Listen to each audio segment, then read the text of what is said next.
नन्हा सा कान्हा कितनी देर भाग पाएगा?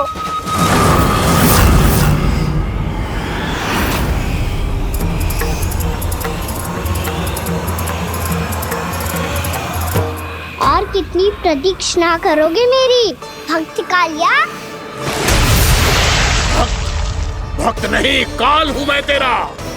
जब अहंकार का मुकुट बुद्धि को ढक लेता है तो भक्त अपने भगवान को भी नहीं पहचान पाता।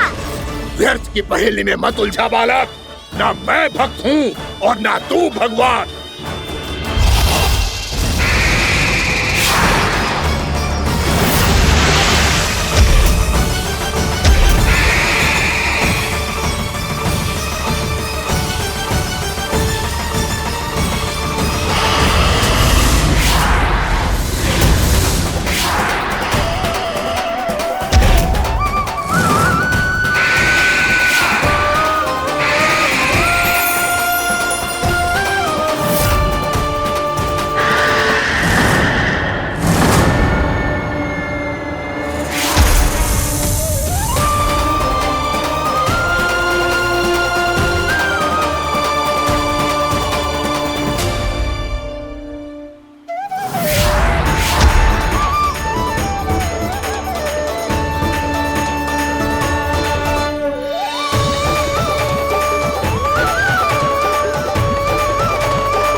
जिसके लिए इतने व्याकुल हो रहे थे, उसे छूकर कालिया नाग का हलाहल जैसा विष भी चरणामृत बन गया है और यमुना जी के जल में फैल चुके विष के प्रभाव को भी नष्ट कर रहा है।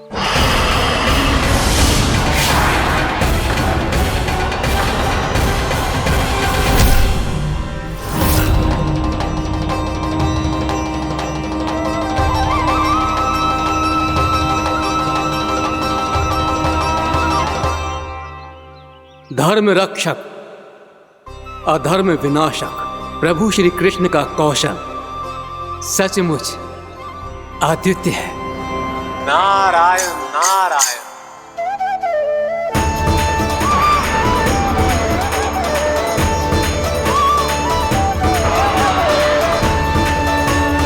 मेरा भार तुम्हारे भीतर के अहंकार का प्रतीक है कालिया। अब तुम्हारा अहंकार, तुम्हारा अरपान मेरे पाँव के नीचे है और तुम्हारी पूंछ अर्थात तुम्हारे प्राण मेरे हाथ में। अब तुम क्या करोगे भक्त?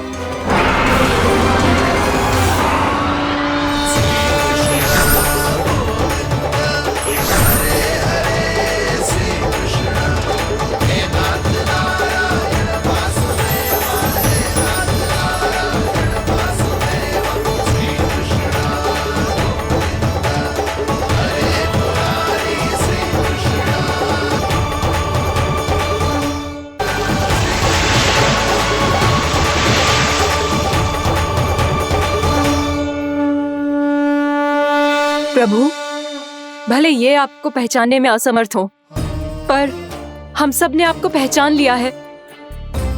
हाँ प्रभु, एक भक्त होने के नाते और एक अर्धांगिनी और माँ होने के नाते मैं आपसे इनके प्राणों की भिक्षा मांगती हूँ। अपनी कृपा दिखाइए और इन्हें क्षमा कर दीजिए। आपके लिए मित्र और शत्रु में कोई अंतर नहीं प्रभु।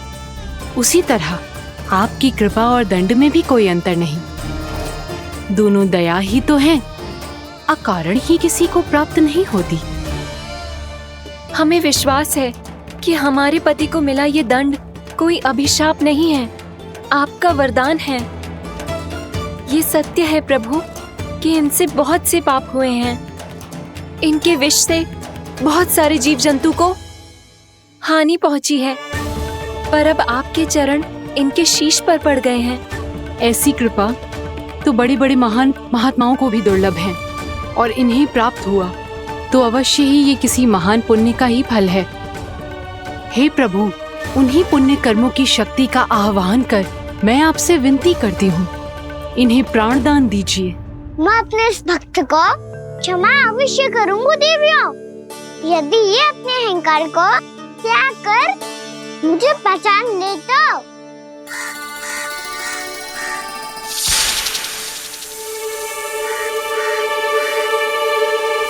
मैं तुम्हें श्राप देता हूँ, जितनी विषैली तुम्हारी जिह्वा है उतने ही विषैले सर्प बन जाओ तुम।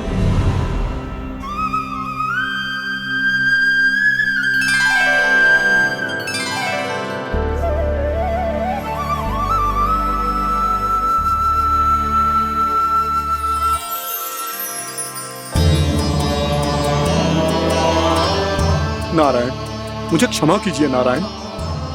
मैं तो आपका परम भक्त था, किंतु मैं आपको पहचान नहीं सका। इसका दंड तो मुझे मिलना ही था, किंतु मैं अब प्रायश्चित करना चाहता हूं। इसके लिए यदि आप मेरे प्राण भी ले लेंगे तो भी मुझे कोई दुख नहीं होगा। मैं अपना जीवन, मृत्यु और अपना अस्तित्व सब कुछ आपको समर्पित करता हूं। मैं तुम्हारे क्रोध के कारण श्राप मिला, जिसे विशाल सर्प के रूप में तुम्हारा जन्म हुआ, और सर्प का तो स्वभाव है विष फैलाना, इसीलिए तुम्हें दंड नहीं दूंगा। मैं सिर्फ सभी अपराधों का पश्चाताप कर लिया, इसीलिए मैं तुम्हें क्षमा करता हूँ कालिया।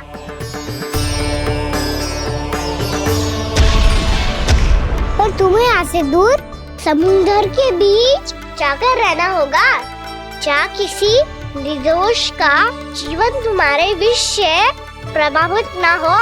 मैं चाहकर भी आपकी इस आज्ञा का पालन नहीं कर सकता। मैं असमर्थ हूँ प्रभु, क्योंकि यदि मैं इस क्षेत्र को छोड़कर गया तो मेरी मृत्यु निश्चित है। आपसे क्या छुपा है प्रभु? आप तो जानते हैं कि सर्प जाति और आपके वाहन गरुड़ के बीच अनंत शत्रुता चल रही है, जिसका प्रारंभ नागों के द्वीप नागालय से हुआ था। उस द्वीप पर छोटे जीवों को निगल जाने के लिए सर्प थे, और गरुड़ को सर्पों का स्वाद बहुत प्रिय था, इसलिए वो बार बार नागद्वीप जाने लगा था। पर इस कारण पूरी सर्प जाति उससे आतंकित हो गई थी, इसलिए जब भी गरुड़ वहां पहुंचता तो सभी सर्प छिपने लगते। जब गरुड़ को इसका आभास हुआ तो उसे बड़ा क्रोध आया, और वो उत्तेजना में भरकर सर्पों का शिकार करने लगा। भूख ना होने पर भी उन्हें मारने लगा। अब सर्पों के प्राण हरना उसके लिए खेल बन गया था।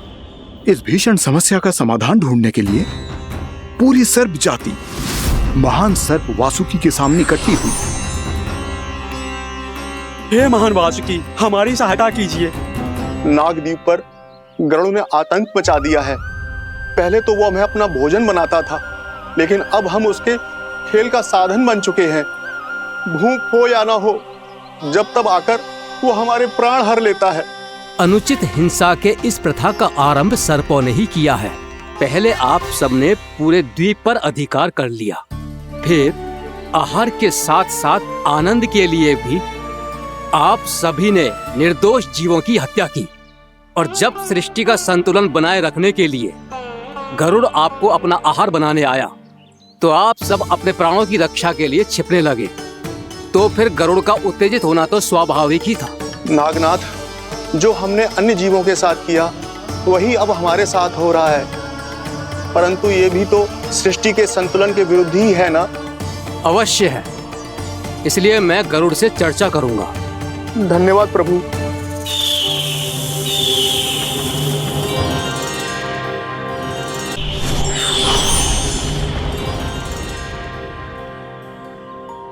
श्री नारायण के वाहन पक्षीराज गरुड़, मैं संपूर्ण सर्प जाति की ओर से आपसे एक निवेदन करने आया हूं। कहिए, क्या कहना चाहते हैं आप? हे पक्षीराज, यदि आप हम पर ऐसे ही आक्रमण करते रहे तो शीघ्र ही हमारी प्रजाति समाप्त हो जाएगी। इसीलिए हमारी आपसे विनती है, यदि आप उचित समझें तो सर्पों के किसी एक घर से हम आपको एक सर्प प्रतिदिन अर्पित करेंगे। आप उसको आहार बनाइए और अन्य सर्पों को जीवित रहने का अधिकार दीजिए। मुझे स्वीकार है। तब से प्रतिदिन किसी एक घर से एक सर्प गरुड़ के भोजन के लिए भेजा जाने लगा। समय के साथ मेरे घर की भी बारी आई, परंतु मैंने एक बहुत बड़ी भूल कर दी। समय आ गया है स्वामी, आज गरुड़ के आहार के लिए इसे चुना गया है। कौन है यह गरुड़ और क्यों दूं मैं इसे कोई भेंट? स्वामी, सभी सर्प राज्यों और गरुड़ के बीच में यही समझौता हुआ है, हमें इसका सम्मान करना ही होगा। मैंने कोई समझौता नहीं किया, मैंने कोई वचन नहीं दिया और ना ही मैं किसी गरुड़ से भयभीत होता हूँ। यदि इस राज्य में किसी को सर्पों को अपना आहार बनाने का अधिकार है तो वो केवल मुझे है। अब से गरुड़ को दी जाने वाली हर भेंट मुझे दी जाएगी, महाविषधारी महान नागराज कालिया को। ये और कुछ नहीं, मेरा अभिमान था प्रभु, और ये मेरे इस जन्म की सबसे बड़ी भूल थी, क्योंकि फिर जब गरुड़ को इस बारे में पता चला तो। कालिया, अभिमान में आकर तूने अपने काल को ललकारा है। जिस कालिया के नाम में ही काल छिपा है, तू उसे ललकारने का दुस्साहस कर रहा है। गरुड़ स्वयं को भगवान विष्णु का वाहन कहता है, तो वाहन का ही कर्म कर। स्मरण रख, इस धरती के सर्वश्रेष्ठ योद्धाओं के लिए भी मैं मृत्यु का दूत हूँ। विनाश काले विपरीत बुद्धि। तो जैसे मूर्ख सदा इस युक्ति को सार्थक करते आए हैं, अपने विनाश को आमंत्रण किया है, तो अब भोग।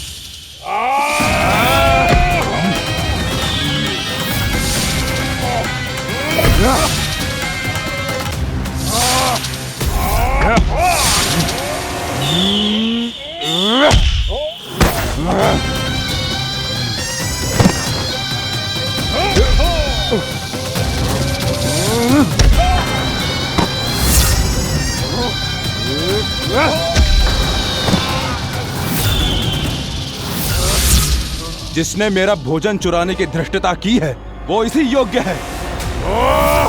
तू मुझे जानता नहीं है गरुड़, मैं महाविषधारी नाग कालिया हूँ। तेरा इतना दुस्साहस कि तूने मुझ पर चरण से प्रहार किया। वाह!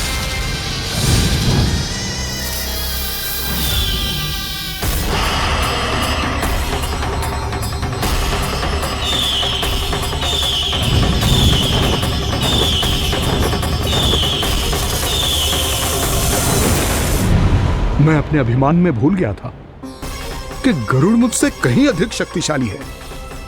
इसलिए अपने प्राणों की रक्षा करने के लिए मैं एक स्थान से दूसरे स्थान भागने लगा। नदियां, पर्वत, यहां तक कि मैंने सागर भी लांघ डाला, पर मैं जहां भी जाता गरुड़ के रूप में मेरा काल वहीं आ जाता। इसीलिए मृत्यु की आशंका से भयभीत होकर मैं अपने बड़े भाई मां कद्रू के प्रथम पुत्र अनंत शेषनाग से राय लेने चला गया। भैया, मैं यहां आपसे आपकी सहायता लेने आया हूं। मेरी एक छोटी सी भूल के कारण यह गरुड़ मेरा पीछा कर रहा है, मुझे हर समय हर स्थान पे ढूंढते रहता है। यदि उसने मुझे ढूंढ लिया तो वो निश्चित ही मेरे प्राण ले लेगा। मुझे कोई ऐसा स्थान बताइए जहां मैं अपनी पत्नी और अपनी संतानों के साथ शांति से रह सकूं। तुम यमुना नदी के किनारे वृंदावन क्षेत्र में जाके वास करो कालिया। गरुड़ वहां प्रवेश नहीं कर सकता, क्योंकि उसे ऋषि सोबरी का श्राप मिला हुआ है।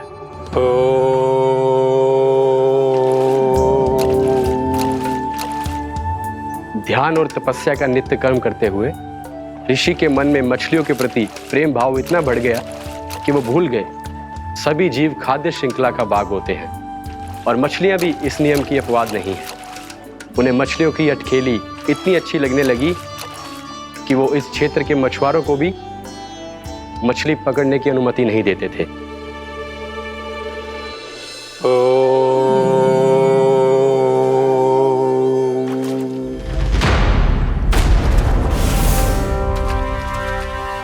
उस दिन वो उस पक्षी को नहीं रोक पाए, पर तब से सावधान रहने लगे। यहां तक कि अपने साधना से भी अधिक ध्यान वो पक्षियों पर केंद्रित करने लगे। ठहरो! इसी क्षण अपनी चोंच में पकड़ी इस मछली को छोड़ दो।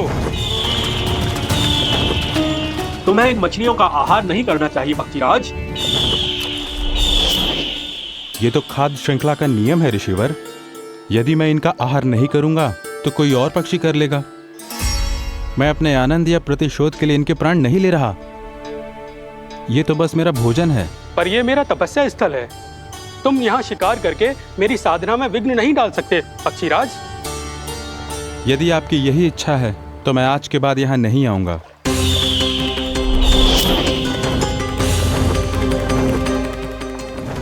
पर आज ये मछली मेरे आहार के रूप में पकड़ी जा चुकी है। मैं वचन देता हूँ ऋषिवर, इस स्थान पर यह मेरा अंतिम शिकार होगा।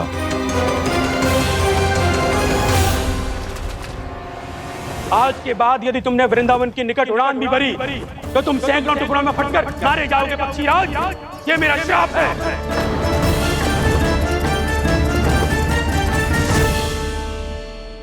और इसीलिए भैया शेषनाग के सुझाव के अनुसार मैं यहां आ गया। पर अब यदि मैं कहीं और जाऊंगा तो मेरे प्राण नहीं बचेंगे प्रभु। निश्चिंत रहो कालिया, अब से गरुड़ तुम्हें कोई हानि नहीं पहुंचाएगा। अब तुम्हारे फनों पर मेरी पक्षिन बन गए कालिया, इसीलिए अब से तुम्हें गरुड़ से कोई भय नहीं होगा। निश्चिंत होकर अपने परिवार के साथ गहरे समुद्र में चले जाओ और सुख से शांति से निवास करो। पर ध्यान रहे निर्दोष जीवों को हानि ना पहुंचे। आपने मुझे जीवन दान दे दिया प्रभु, इस उपकार से मैं कृतज्ञ हूँ प्रभु। आदेश दीजिए, मैं आपकी सेवा कैसे करूं? तुम्हारे जल क्षेत्र से 1 कोटि कमल पुष्पों को लेने की अनुमति दे दो कालिया। यही मेरी सेवा होगी प्रभु। ये तो मेरा सौभाग्य होगा।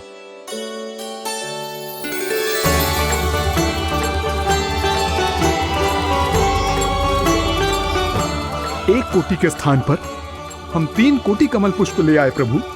मैं तुम्हारी सेवा भाव से प्रसन्न हुआ कालिया।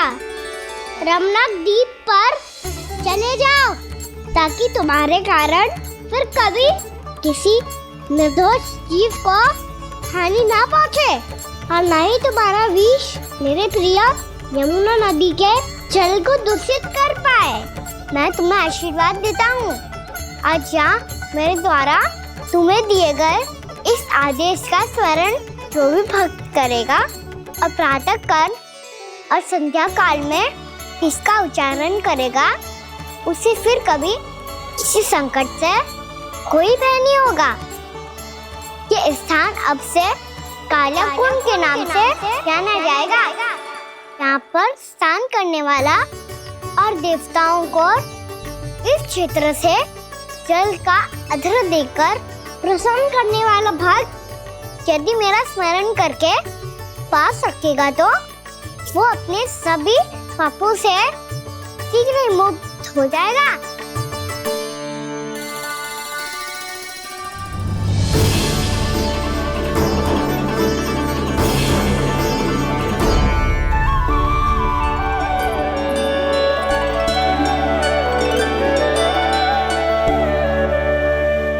कौन है जी भगवान जिसने अभी अभी कालिया जैसे विशाल विस्तर का सामना किया? क्या एक साधारण बालक जो शीत की अधिकता से ठिठुर रहा है? क्या करूं? मैं लल्ला को ममता के आंचल में छुपा लूं या भक्त बनकर प्रभु की लीला देखती रहूं? क्या करूं मैं? कितना ठंडा था जल, बहुत सर्दी लग रही है। सर्दी से तड़पते हुए कैसे देखूं इसे? अभी जाके अपने पल्लू से सुखाती हूँ। हृदय से लगा के स्नेह की आंच दूंगी तो सर्दी पल भर में छूमंतर हो जाएगी।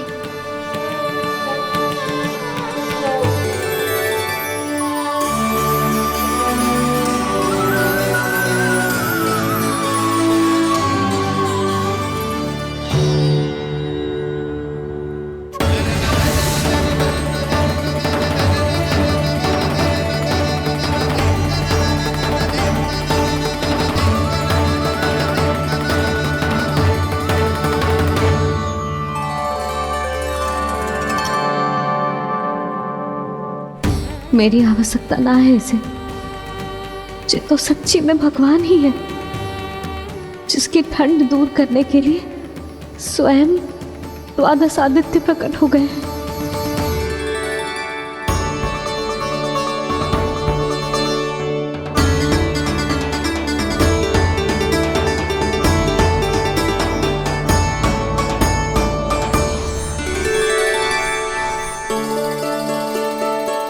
ये क्या किया आपने? मैया मुझे अपने हृदय से लगाने वाली थी कि आप सब प्रकट हो गए। क्षमा कीजिए प्रभु, पर आपको भीगा हुआ देखकर, ठंड से ठिठुरता हुआ देखकर हमसे रहा नहीं गया। हम अपने वश में नहीं थे प्रभु। भक्ति से भावुक होकर हम प्रकट होने पर विवश हो गए थे। हमारी किरणें जैसे स्वयं ही फूट पड़ी और दौड़ पड़ी आपको सुखाने के लिए। मैं आपका प्रेम, आपकी भक्ति समझता हूं आदित्यगण, और इसीलिए इस समय मैं जहां खड़ा हूं, इस स्थान को द्वादश आदित्य टीला के नाम से जाना जाएगा। द्वादश आदित्य टीला के नाम से जाना जाएगा। हम धन्य हो गए प्रभु। अरे कहाँ जा रहा है? जो गड़बड़ किया है उसे सुधारिए तो सही। प्रभु आज्ञा दीजिए। अपना दाब इतना अधिक बढ़ा दीजिए कि मुझे स्वेद आने लगे, ताकि मैया मुझे स्वेद में लीला देख के और भूल जाए कि मैं भगवान हूँ, और मैया मुझे अपनी गोद में उठा के ले जाए।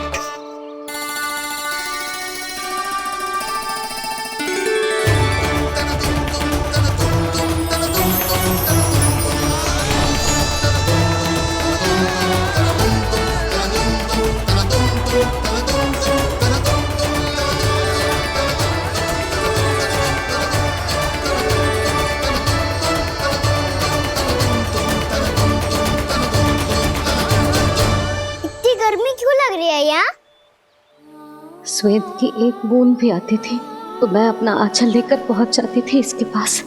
जानती ही नहीं थी कि चेतु स्वयं वायुदेव को आदेश दे सकता है कि वो बहने लगे और उसका सारा श्वेत सुखा दे। वायुदेव की आवश्यकता नहीं है मैया, मुझे आप ही चाहिए। लगता है जिस बात का भय था वही सत्य होने लगी है। भैया मेरे भगवान रूप को भूल नहीं पाएगी, और अब मेरे लिए उनके सत्य छुपा कर रख पाना कठिन हो जाएगा। कृष्णा कृष्णा हरे कृष्णा कृष्णा कृष्णा मुरली मनोहर कृष्णा गोपाला गोविंदा हे दामोदरा।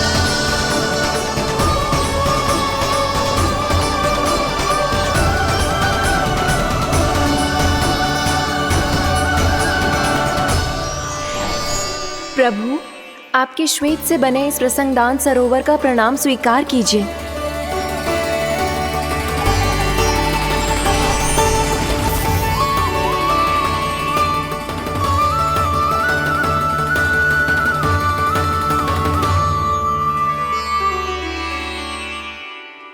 ओहो, इस चमत्कार को देखकर भैया को और भी अधिक विश्वास हो जाएगा कि मैं भगवानी हूँ। अब कैसे मनाऊं मैया को कि मैं इनका लाई हूँ। बाबा है ना, अब तो यही सहायता करेंगे। श्री कृष्णा गोविंदा हरे हरे श्री कृष्णा गोविंदा हरे हरे श्री कृष्णा हरे मुरारी श्री कृष्णा श्री कृष्णा श्री कृष्णा।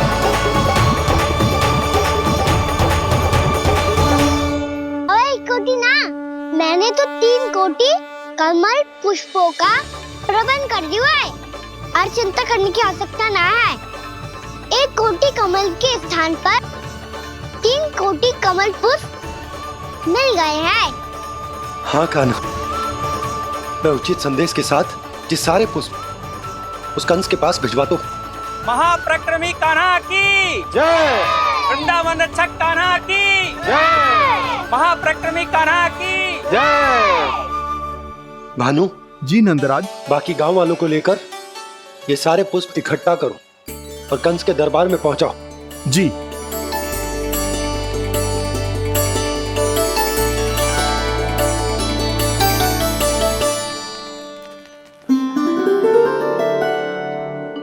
मैया, कौन हो तुम? मुझे पता था मैया, जब आपको सत्य पता चलेगा तो आप मुझे मैया की तरह स्नेह ना कर पाओगी, इसलिए आज तक सत्य छुपा तो आया हूँ, ताकि आपकी ममता, आपका प्रेम अनुभव करने का अवसर मिलता रहा है मुझे। और फिर आज को बताया था ना, जो रहस्य तुमने बरसों तक छिपाया था, उसका भेद खुलने में तुम्हारा ही योगदान है। मुझे कालिया के शीश पर अपने पद चिन्ह रखकर उसे मुक्त कराना था दाऊ, वचन दिया था मैंने उसे। इसके अतिरिक्त निर्दोष पशु पक्षियों के जीवन को कालिया के विष से ही बचाना था मुझे। इसमें कंस को तो सम्मिलित करना ही था, ताकि जब मैं कालिया का सामना कर रहा हूँ तो वो किसी और असुर को समस्या बनाकर वृंदावन ना भेज दे। पर इस सबसे बड़ा एक कारण और था दाऊ, मैं चाहता था कि मैया को सत्य पता चल जाए। पर क्यों कहा ना? क्योंकि मुझे लगने लगा था कि मैया से ये रहस्य छुपाकर इनके साथ धोखा कर रहा हूँ। अपराध बोझ से दबा जा रहा था मैं।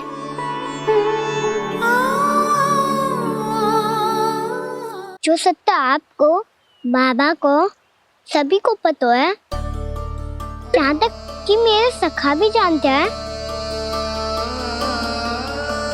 वो सत्य मैंने मैया से छिपाया केवल इसी लोक में कि मुझे इनकी ममता प्राप्त होती रहे। पर ऐसा करके मैं अपने से निस्वार्थ प्रेम करने वाली मैया को धोखा दे रहा था। आप ही बताओ दाऊ, जो इस संसार में मुझसे सबसे अधिक भरोसा करता है, उसी के साथ छल कैसे कर सकता हूँ मैं? हाँ, मैं नारायण का अवतार हूँ, पर अपनी मैया का छोटा सा लल्ला भी तो हूँ।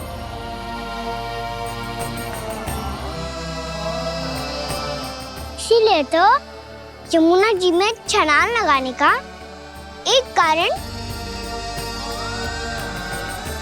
इस गेंद को लेने जाना भी था।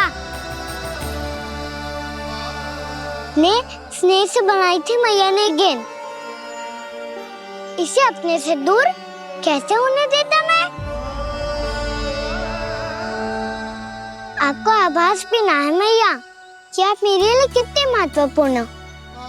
ये सत्य है कि सभी देवता, प्रकृति, भक्त, ये सब है मेरा ध्यान रखने के लिए, मेरी सेवा करने के लिए। पर क्या इनमें से कोई भी मेरी मैया का स्थान ले सकता है? और आप भी तो यही चाहती थी कि मैं आपका लल्ला बन के आऊं, आज जैसे आपने मुझे अपनी गोद में लिटा रखा है, क्या कुछ ऐसा नहीं हो सकता कि शीघ्र ही मुझे आपको अपनी गोद में खिलाने का अवसर मिल जाए?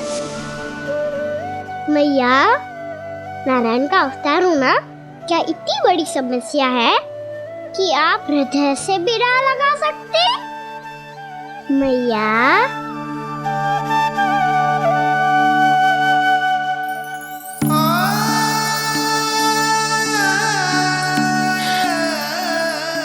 मेरा कान्हा, मेरा लल्ला।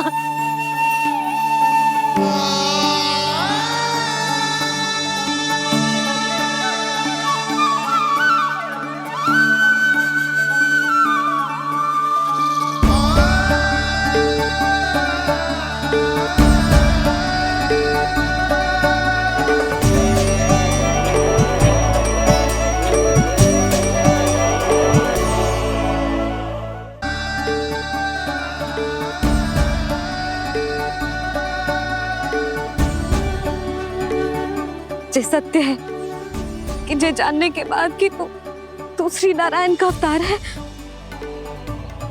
मैं तुझे भगवान की तरह ही देख पाऊंगी। पर मेरे हृदय की जो ममता है ना, वो भक्त से कहीं अधिक है लल्ला।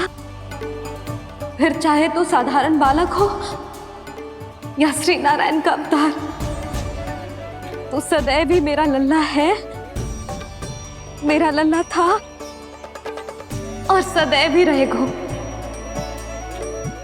यशोमती मैया का नंद लाला, यशोमती मैया का नंद लाला। यशोमती मैया के नंद लाला, यशोमती मैया के नंद लाला, यशोमती मैया के नंद लाला, यशोमती मैया के नंद लाला।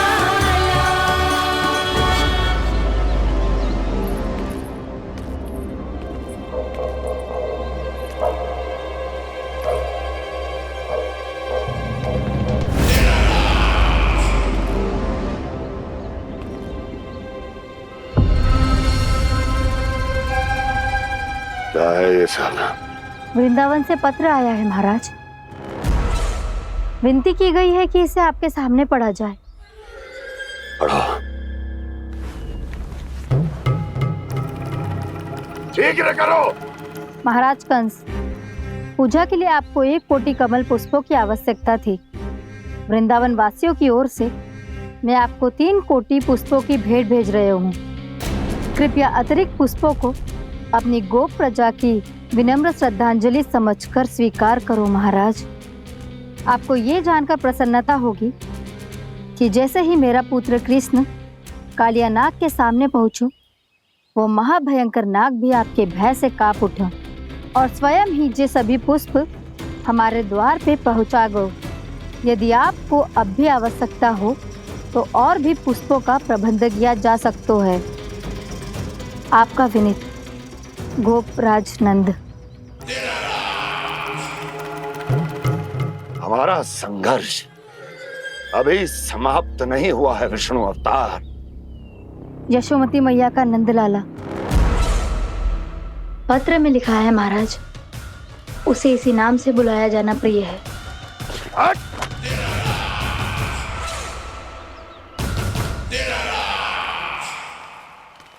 जैसे आपने कही वैसे ही करो। हमने कंस के राजभवन को पुष्प से भर दियो है। मुझे तो ऐसा लग रही है इतने पुष्प देख के कंस को चक्कर आ जाएंगे। आपका पत्र पढ़ के उसे ये समझ में आगा होगा कि वृंदावन वासियों से उलझना ठीक ना है उसके लिए।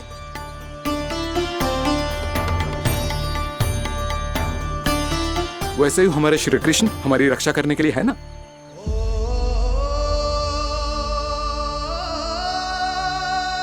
सूर्यास्त होने वाला है, हमें अब घर चलना चाहिए। मुझे बहुत थकान लग रही है नंदराज। हाँ, मैं भी बहुत थक गई हूँ। नंदराज, कमल पुष्पों को गाड़ी में लादकर मथुरा पहुंचाने में अब हम भी बहुत थक गए। तो आप सब लोग रात्रि को यहाँ रुकना चाहते हैं?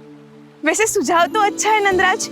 अब कालिया नाग के स्थान से जाने के बाद प्रकृति कितनी खिल उठी है, क्यों जसोदा जी?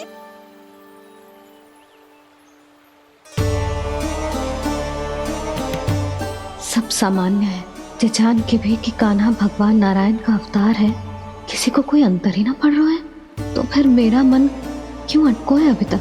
क्यों बार बार मैं इस दुविधा में पड़ जाती हूँ कि कान्हा को एक भक्त के जैसे देखूं या मैया के जैसे? ऐसा इसीलिए है मैया क्योंकि ना तो आपकी भक्ति में कोई कमी है और ना ही ममता में। तो फिर ठीक है, आज हम यहीं रात बिताएंगे। सब लोग विश्राम करिए। जय हुइलाबाद। रात वन में भयभीत क्यों हो रहे हो बसंता? श्री नारायण का अवतार कान्हा है ना हमारे साथ।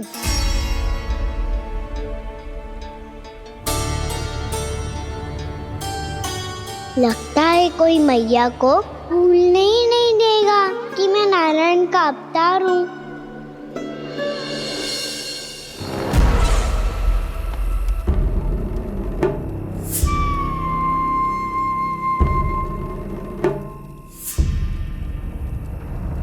तुम्हें पूर्ण विश्वास है ना गुप्तचर? ये सब कुछ उसी बालक ने किया है। उसी ने कालिया को पराजित करके यहां से दूर भेज दिया है। मैंने अपनी आंखों से देखा है महाराज। और वृंदावन के सभी वासी इस समय वन में विश्राम कर रहे हैं, ये सूचना पक्की है। वो सब पूरी रात वन में ही बिताएंगे महाराज।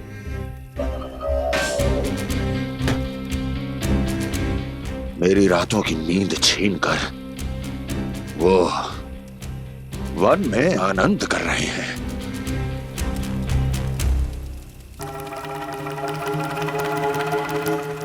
किंतु मैं उनके इसी आनंद को मृत्यु के करुण रूतन में बदल दूंगा। उनके चारों ओर प्रकाश होगा, सूर्य की चमक जैसा, आंखें चौंधिया देने वाला प्रकाश। किंतु फिर भी ये रात उनके लिए सबसे अधिक काली होगी, क्योंकि मैं इस पूर्णिमा की रात को अमावस्या की रात बना दूंगा, कभी न समाप्त होने वाली अमावस्या।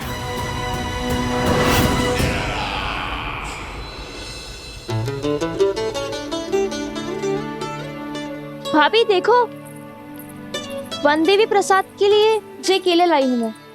हाँ दिखा तो, इसमें से पक्के केले कान्हा के लिए चुन लेती हूँ। पर वो तो नारायण का अवतार है, उसके लिए फल कैसे चुनूं मैं? जो उसके हाथ में आएगा अपने आप ही मीठा हो जाएगा। भाभी क्या होगा? रुक क्यों गई? कछू ना दिखा।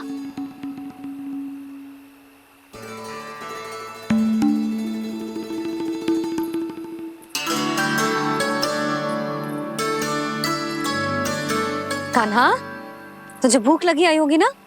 भैया खिलाओ ना। अच्छा।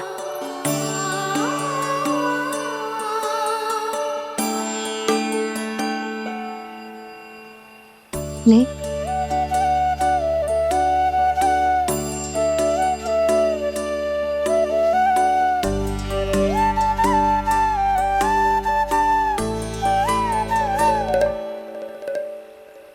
भैया के व्यवहार में बदलाव आ रहा है।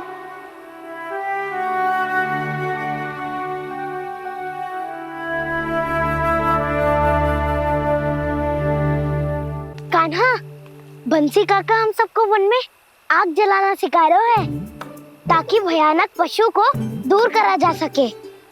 भैया मैं जाऊं? भैया अग्नि जलाने जाऊं? हाँ जा। भैया तो चुपचाप जाने दे रही है, पहले जैसे चिंता भी नहीं कर रही है अब। लल्ला सुन, अग्नि के साथ खेलियो मती और सुरक्षित दूरी बना के रखियो, समझ आई?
स्वयं को प्रकट करो दावानल।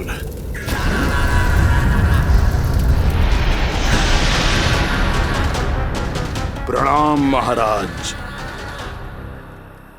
महाराज कंस, इस कारागार से मुक्त करवाने के लिए आपका बहुत बहुत धन्यवाद। बताइए, इस उपकार का ऋण कैसे चुकाऊं? बस वही करो दावानल जो तुम्हें सबसे अधिक प्रिय है। अपने नाम को स्वयं सार्थक करो। जला दो, पूरे वृंदावन को जला दो। कीट, पशु, पक्षी, वनस्पतियां, वृक्ष, यहां तक के मानव भी, कोई भी जीवित प्राणी जीवित नहीं बचना चाहिए। जला दो सबको, सबको। आपकी आज्ञा ही मेरी इच्छा है और आपकी इच्छा ही मेरी आज्ञा। तुम सबने देखो अजय, अधिक कठिन ना है ये। 2 पत्थर हाथ में पकड़ ले, ऐसे रगड़ लो है, चिंगारी निकलेगी, घास फूस अग्नि पकड़ेगी और भक्क से जल जाएगा। लो करो, लो सुबल।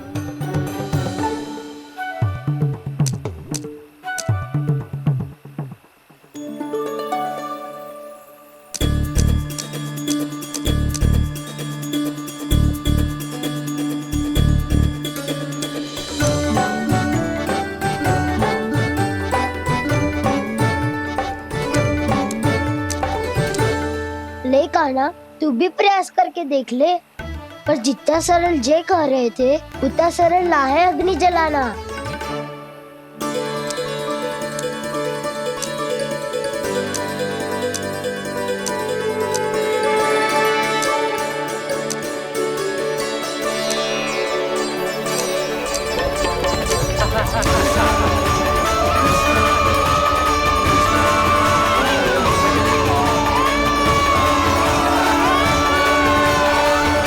ये तो श्री नारायण का अवतार है। संसार की सारी अग्नि इसके नियंत्रण में है, तो फिर एक चिंगारी उत्पन्न करना कौन सी बड़ी बात है।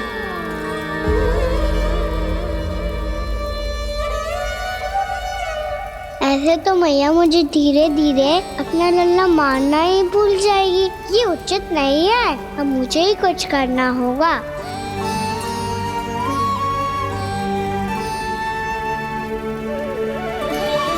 कान्हा, ऐसे मत करो, लग जाएगी।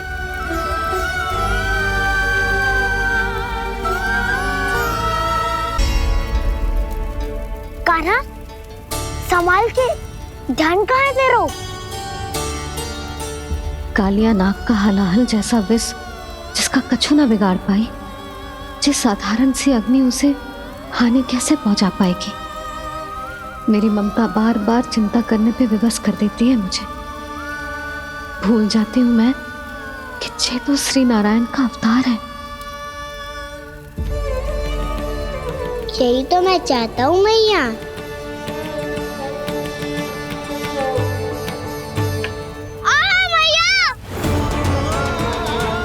कान्हा, कान्हा, देखा देखा, कहाँ लगी? हाँ, बोला था ना अग्नि से दूर रहने। दिखा, जले का चिन्ह ना है।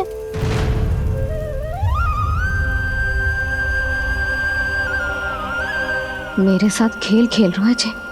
इससे पता है कि इसकी पुकार सुनते ही मैया ऐसे ही दौड़ी चली आएगी। नीचे नटखटपना बंद कर कान्हा।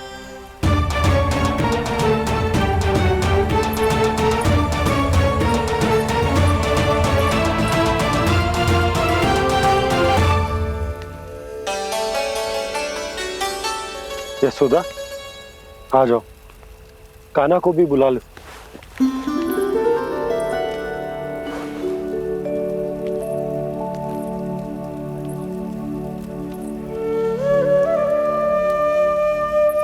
आपको तो पहले से पता था ना कान्हा के बारे में?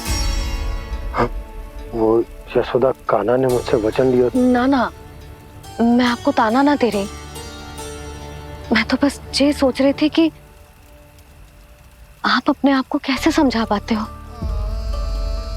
ये जानते हुए भी कि वो श्री नारायण का अवतार है? आप उसके साथ सामान्य व्यवहार कैसे कर पाते हो? क्योंकि मैं भी अपने लल्ला के साथ सामान्य व्यवहार ही करना चाहती हूँ, उसे वैसे ही देखना चाहती हूँ, उसके साथ लाड करना चाहती हूँ, उसे डांटना चाहती हूँ, फटकारना चाहती हूँ, पर मुझे बार बार उसमें मेरे प्रभु दिखने लगते हैं। मेरे साथ भी ऐसा ही होता है यशोदा, पर जब मैं ये स्वीकार कर लेता हूँ कि जो हमारा लल्ला है, तो मैं भूल जाता हूँ कि जय श्री नारायण का अवतार भी। उसके बाद सांसारिक माया मुझे अपने अंदर जकड़ लेती है। यशोदा, तुम्हारे साथ भी कछु ऐसा ही होगा। संसार की मोह माया तुम्हें खुद में जकड़ लेगी और तुम जब भूल जाओगी कि वो भगवान का अवतार। और सच्ची कहूं तो भैया की ममता के आगे कोई भी माया ना टिक सकती। सबसे बड़ी होती है एक मैया की ममता। पर भक्ति का भाव भी कम प्रबल ना हो तो है जी। मेरे हृदय में ममता और भक्ति के बीच युद्ध चल रहा है। मुझे ना पता कौन सा भाव जीतेगा और कौन सा हारेगा। इसका अर्थ है कि मुझे कुछ भी ऐसा करने से स्वयं को रोकना होगा, जिससे मैया के मन में भक्ति का भाव प्रबल होकर हिंसा से जीत जाए। तो फिर ध्यान रखना कान्हा, अब सबके सामने कोई लीला मत कर देना तुम।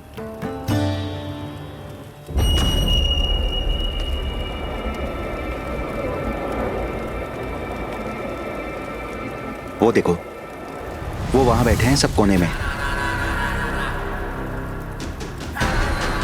किसी भी कोने में क्यों ना छिपा हो, आज तो जलेगा पूरा वृंदावन ही। मुझे फैला दो यहाँ और फिर जाओ महाराज कंस को सूचना दो कि उनका कार्य हो गया है। महाराज का आदेश स्मरण है ना, वृंदावन का कोई भी आदमी आज जीवित नहीं रहना चाहिए। अग्नि को जलाना मत सिखाओ, जाओ मुझे अपना कार्य करने दो।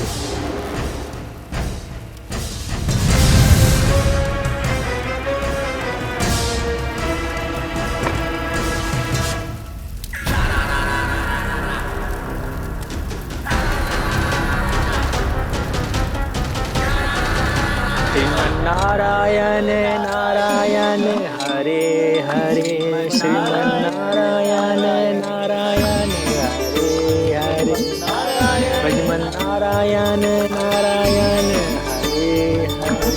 क्या हुआ कान्हा?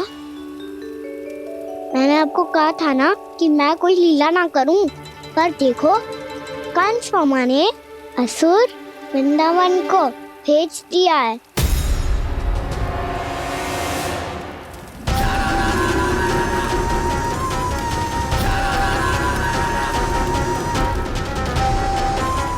दावानल और दांत बन के अग्नि। अब क्या करोगे तुम? वही जो मैं बताऊं क्या क्या? सबके सामने ही ऐसा कछु ना करूंगा जो लीला लगे, पर सबकी दृष्टि से छुपकर तो कछु करना होगा दाव। इससे पहले कि ये दावानल पूरे वृंदावन को लील जाए। पर कान्हा करने क्या वालों है?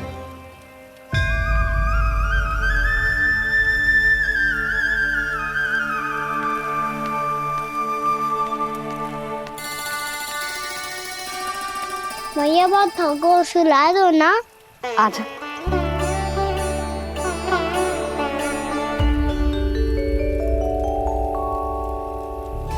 लोरी गाओ ना मैया।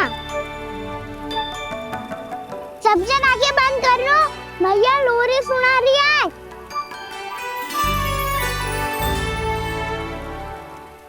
तो ये है तुम्हारी योजना।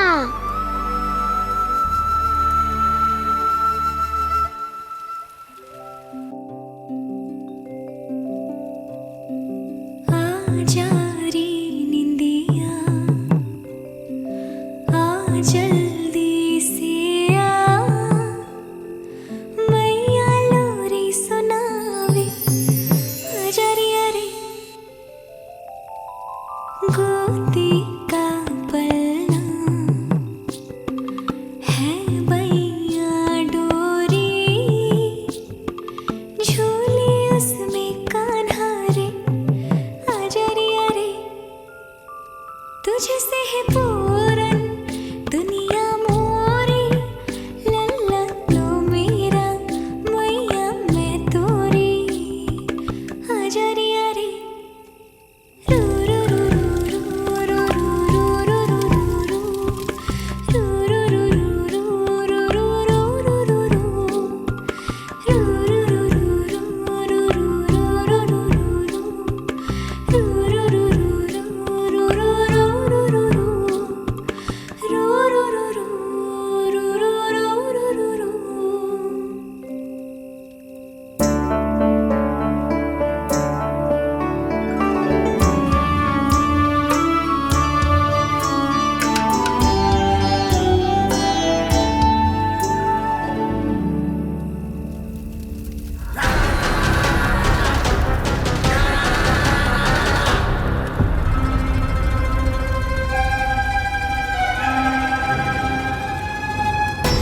प्रभु शीघ्र ही कुछ कीजिए, अन्यथा पूरा वन ही जल जाएगा। मेरी सहायता कीजिए प्रभु।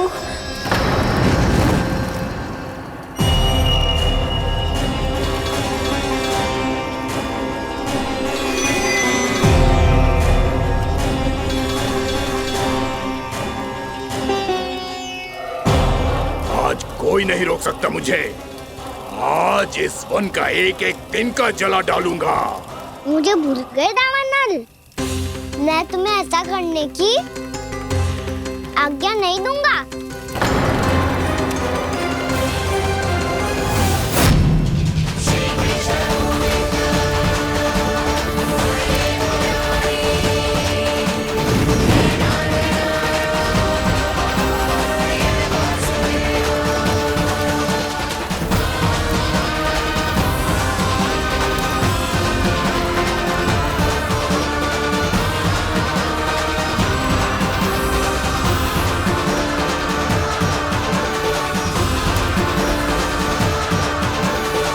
मैया की नींद में व्यवधान पहुंच रहा है, मुझे शीघ्रता करनी होगी।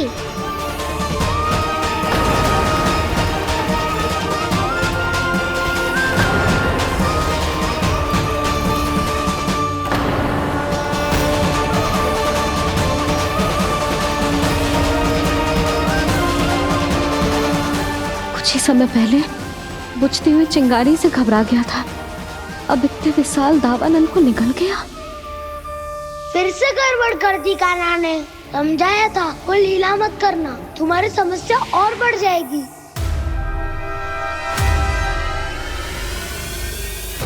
अब क्या करूं दाऊ?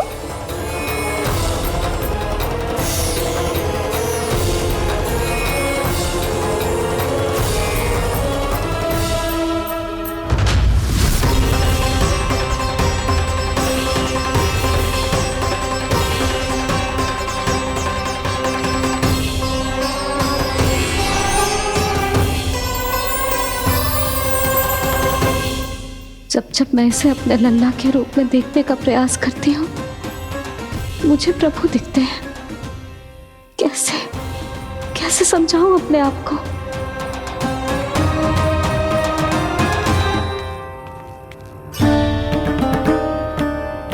मैया मुझे पता है आपने कहा था अग्नि के साथ मत ही खेलना, पर अग्नि फैल रही थी। मुझे कछु ना कछु तो करना ही था मैया। क्यों प्रभु, क्यों छीन रहे हो एक मैया से उसकी ममता? मैं आपकी भक्त अवश्य हूँ, पर उसके साथ साथ आपकी मैया भी बने रहना चाहती हूँ। आपको एक मैया बनकर दुलारना चाहती हूँ, फटकारना चाहती हूँ, डांटना चाहती हूँ। तो फिर डांटो ना मैया, फटकार लगाओ, मुझे दंड दो। कैसे कान्हा? तुझे देखते ही मुझे अपने भगवान दिखाई देने लगते हैं। मेरे मन में तेरे प्रति भक्ति के भाव जाग रहे हैं। मैया ऐसा मत ही करो ना। देखो मैं वही कान्हा हूँ जिसे आप लोरी सुना के सुलाती थी। वही कान्हा हूँ जिसे अपने हाथों से माखन खिलाती थी। मैं वही कान्हा हूँ मैया जो भूल करता था तो आपकी डांट भी खाता था और आपसे दंड भी पाता था।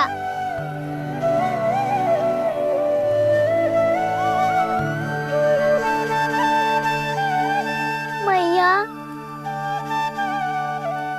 एक बार मेरी ओर देखो तो सही। मैं वही कान्हा हूँ जो आपकी पूछ बनके पूरे वृंदावन में घूमता था। जैसे चलना बोलना सब सिखाया आपने। पहले मेरा सत्य जाने बिना आप मुझे अपने लल्ला की तरह व्यवहार करती थी। अब मेरा सत्य जानने के बाद भी अपने लल्ला की तरह ही मुझे अपनाना होगा, क्योंकि मैं तो वही हूँ, आपका कान्हा।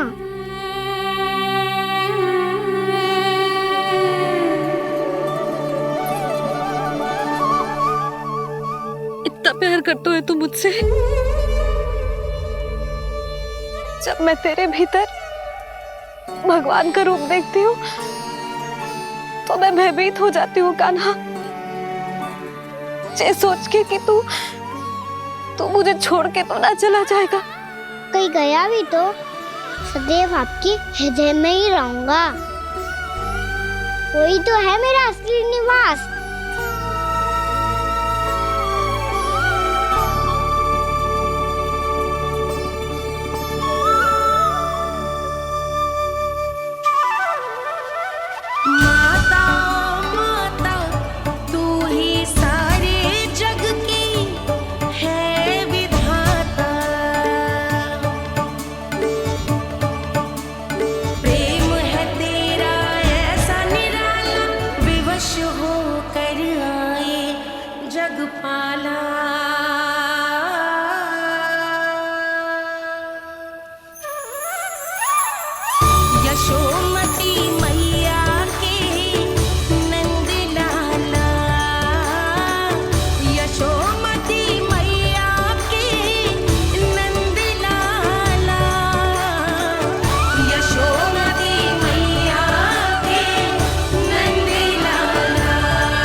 लल्ला शीघ्रता कर, घर पहुंचकर झाड़ू बुहारी भी करनी है।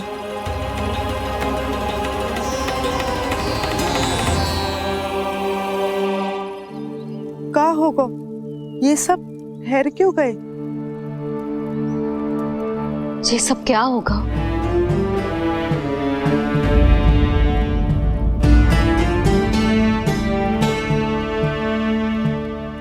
कल ही तो हम इस क्षेत्र की सुंदरता की प्रशंसा कर रहे थे ना, और आज कछु बचो है तो बस चिंगारियां, भस्म का ढेर और विनाश का दृश्य। चिंता क्यों करती हो भाभी? जिसने इस वन को हम सबको जलने से बचाया है वही से फिर से हरा भरा कर देगा।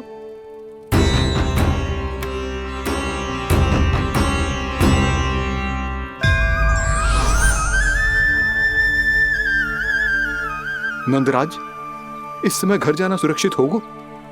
पूरा मार्ग जल गयो है। इन सुलगती चिंगरियों का ताप किसी बालक या वृद्ध के पांव में लग गो तो?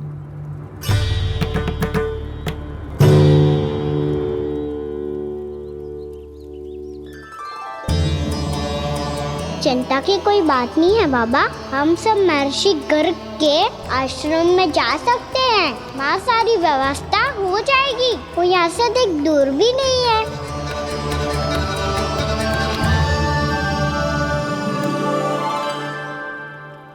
मुझे लगता है कि हम सबको ऋषि गर्ग के आश्रम जाना चाहिए। वहां चलकर कुछ समय उनकी सेवा करेंगे और जैसे ही अग्नि शांत हो जाएगी और वृंदावन जाने को मार्ग सुरक्षित हो जाएगा, हम सब वापस लौट चलेंगे। अच्छा विचार है। वही महर्षि गर्ग जिन्होंने मेरा नामकरण करा था।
आज से तुम्हें सारा संसार जिस नाम से पहचानेगा वो नाम है कृष्ण। कृष्ण वो नाम है कृष्ण। कृष्ण वो नाम है कृष्ण। कृष्ण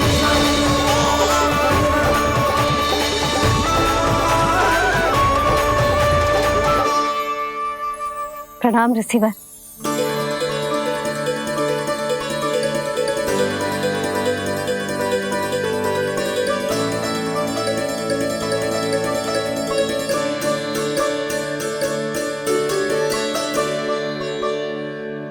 ऋषिवर, आपका स्वास्थ्य ठीक तो है ना? महर्षि को संभालो कान्हा, नहीं तो ये साक्षात प्रणाम कर देंगे तुम्हें। और तब छोटी माँ को तुम्हारे भगवान होने की स्मृति फिर से आ जाएगी।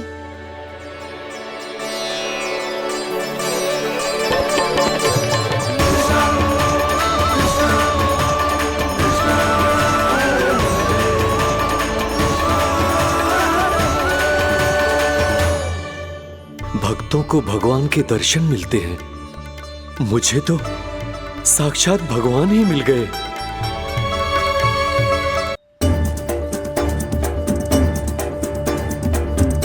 इस समय मैं भगवान नहीं, बस आपका शिष्य हूँ ऋषिवर। स्मरण रखिए, भगवान अपने भक्त के घर नहीं आए। आज एक पुत्र अपनी मैया के साथ एक महर्षि के आश्रम आया है।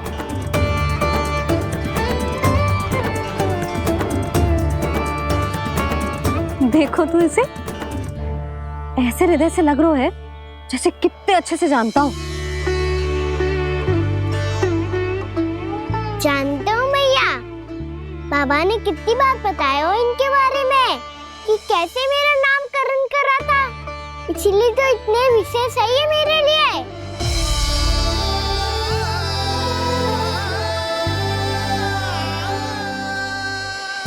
अच्छा ही है कि यशोदा जी भूल रही है कि इसका लल्ला स्वयं श्री नारायण का अवतार है। आप सभी का यहाँ आना बहुत ही प्रसन्नता की बात है। आप आए हैं अपनी इच्छा से, परंतु मेरी इच्छा के बिना जा नहीं पाएंगे। आपके साथ समय बिताने आए महर्षि। इतनी शीघ्र यहाँ से जाएंगे भी ना।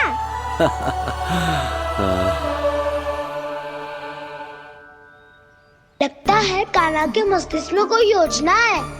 कहीं फिर से कोई लीला तो नहीं करने वाला ये।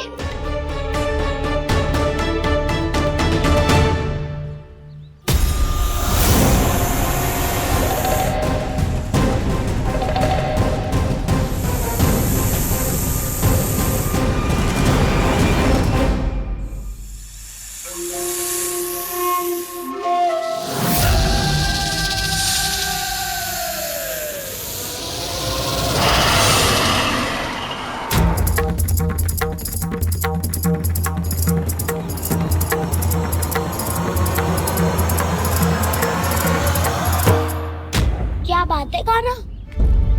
अपने दाऊ को नहीं बताओगे? कौन सी बात दाऊ? आखिर क्यों तुम कोई विशेष योजना बना रहे हो क्या? मैं कोई विशेष योजना कभी नहीं बताता दाऊ। जो होना होता है वो अपने आप हो जाता है। वैसे दाऊ योजना बनाओ भी क्यों? आज कुछ विशेष थोड़ी ना है।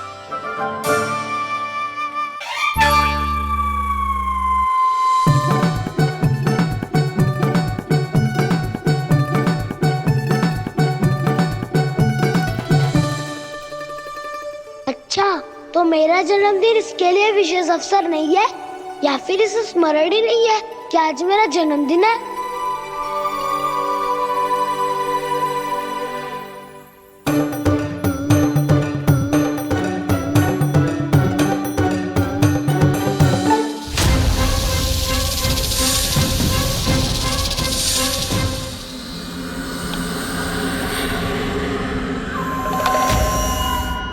ओहो कान्हा, कितनी दूर फेंक दी? अब जाके लेके आनी पड़ेगी।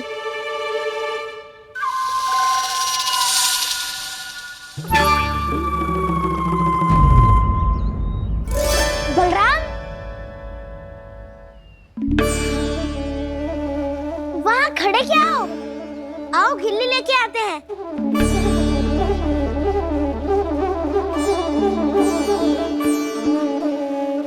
चलो भी।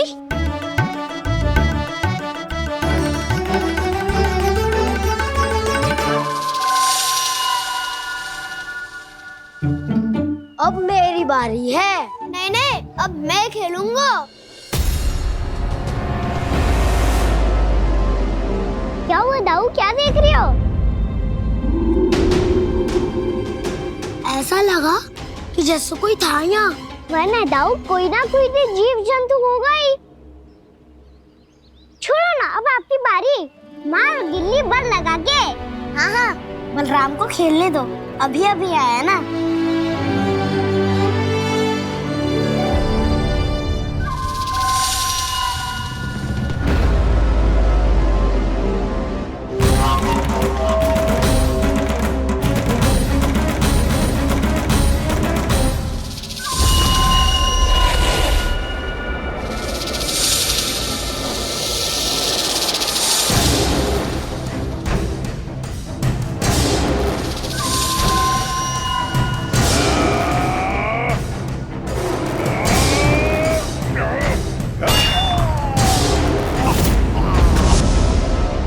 यही हत्या की थी ना उसने मेरे भाई बकासुर की। और वो सारे बालक बड़े चाव से देख रहे थे, प्रशंसा कर रहे थे उस मायावी की। मेरी बहन पूतना के हाथों से तो बच गए, किंतु अब मेरे क्रोध से, मेरे भीतर दहकती प्रतिशोध की अग्नि से अब ना तो वो बालक बचेंगे और ना ही वो विष्णु अवतार। और भूलना मत, महाराज ने क्या कहा था, सीधे सीधे उस मायावी का सामना नहीं करना है तुम्हें। वो बालक बहुत चतुर है।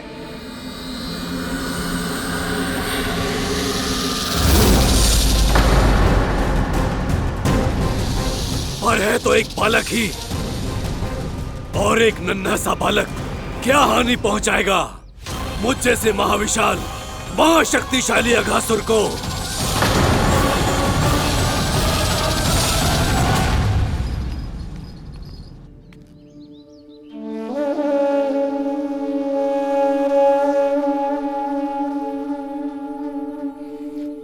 पता नहीं तेरी मैया क्या क्या सोच रही होगी। विवाह के समय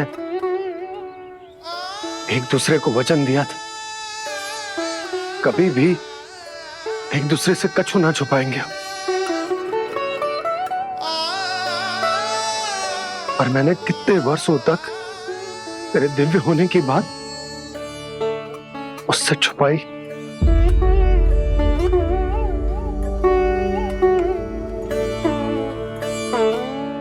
कान्हा, तुमने ही तो कही थी कि मैं तुम्हारा सत्य तुम्हारी मैया को ना बताऊं। फिर तुमने स्वयं ही उन्हें अपने सत्य के बारे में क्यों बताया?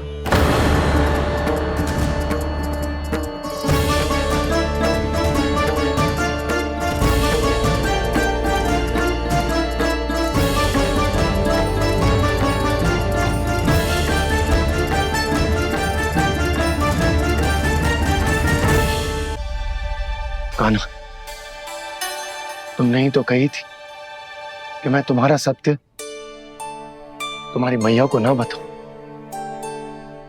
फिर तुमने स्वयं ही उन्हें अपने सत्य के बारे में क्यों बताया? दाऊ के मन में यही शंका थी बाबा।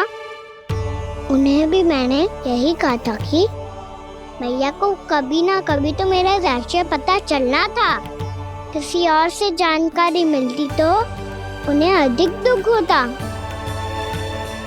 इसीलिए मुझे लगा अच्छा यही है कि इन्हें मेरा सत्य से मुझसे पता चले। वैसे भी मैया से भेद छुपा के मुझे अच्छा नहीं लगता बाबा। इतने वर्षों में मैं जब जब मैया से कुछ भी छुपाता था तब तक मेरी हृदय को भी पीड़ा होती थी।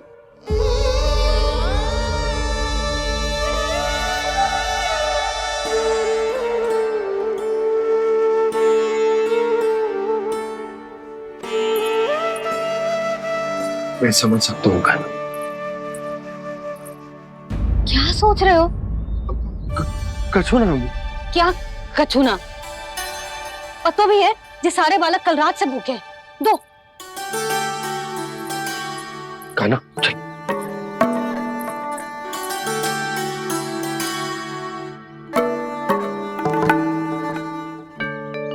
लगता है सब ठीक है।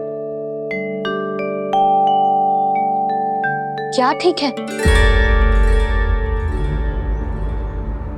कछु ठीक ना है। बहुत कठिन है, पर मैं प्रयास कर रही हूं कि स्वयं को समझा पाऊं कि मेरा लल्ला मेरे प्रभु श्रीहरि का अवतार है।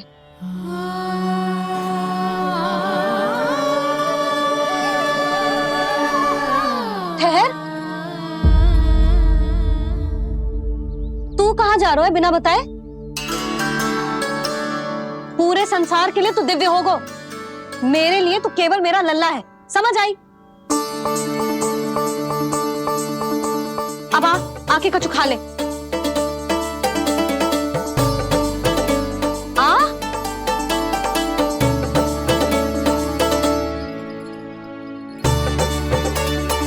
ले खा। पहले आप खाओ मैया। तू खा पहले। मैंने कही ना, तू अब भी मेरा लल्ला ही है जो कल रात से भूखा है। इसीलिए अब चुपचाप खा। और जे मत ही सोचियो कि मैया को सत्य का पता चल गया है तो कछु कहेगी ना।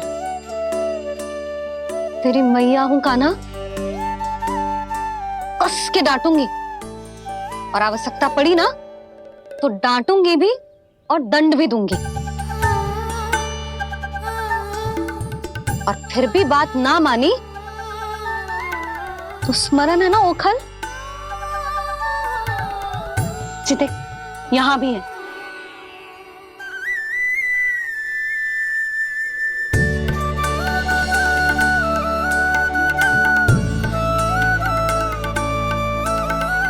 आपकी डांट फटकार और दंड में फूलों से भी अधिक मिठास है भैया। प्रेम है तेरा ऐसा निराला, विवश हो कर आए जग पाला।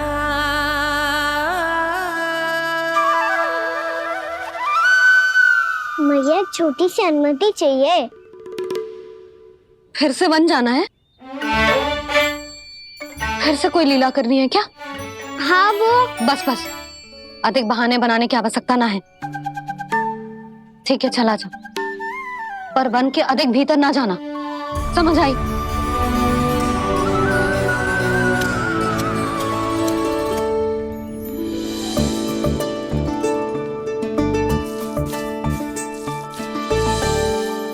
चलो, मिल गई अनुमति।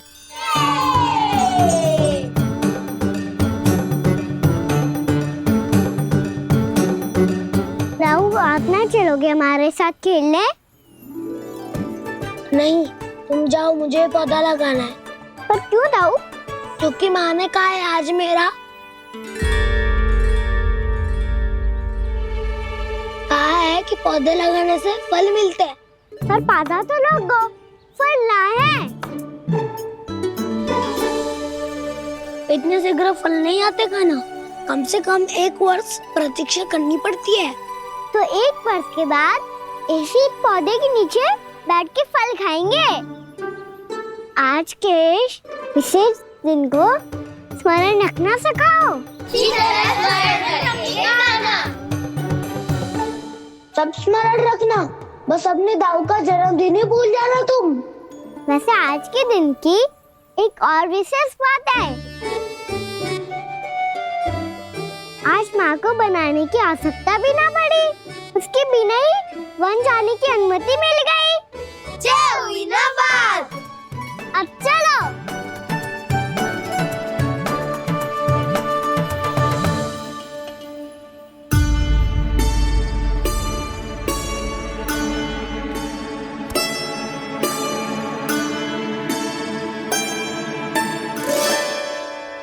बलराम, कहाँ थे तुम?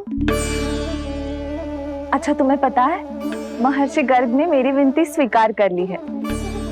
तुम्हारे जन्मदिन के विशेष अवसर पर तुम्हारे लिए विशेष पूजा करेंगे वो। जो किसी को स्मरण ही ना रहे, वो कैसा विशेष अवसर? क्या हुआ? किसी ने शुभकामनाएं नहीं दी? सखा बोले तो कोई बात नहीं, पर छोटा भाई भूल गया माँ। क्या? ये कैसे संभव है?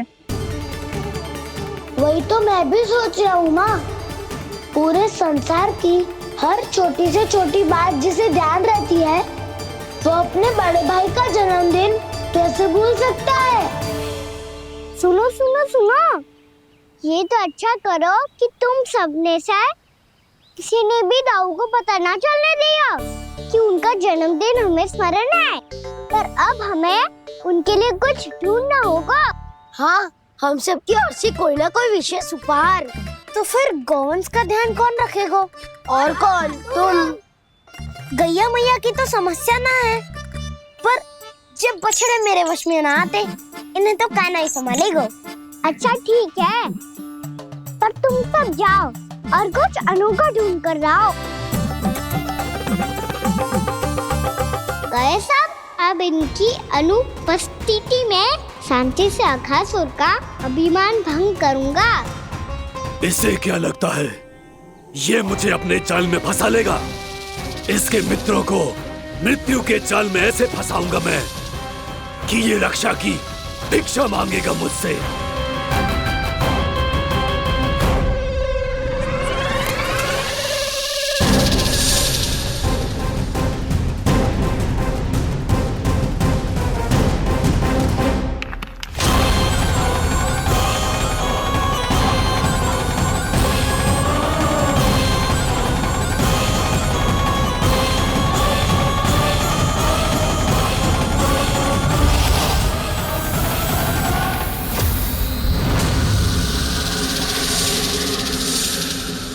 क्या ले चलूं बलराम के लिए जो हो बहुत विशेष?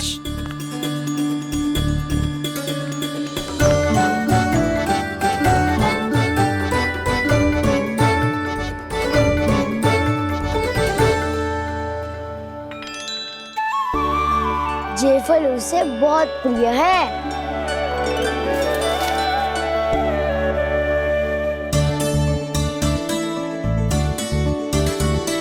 वे पत्थरी के रत्न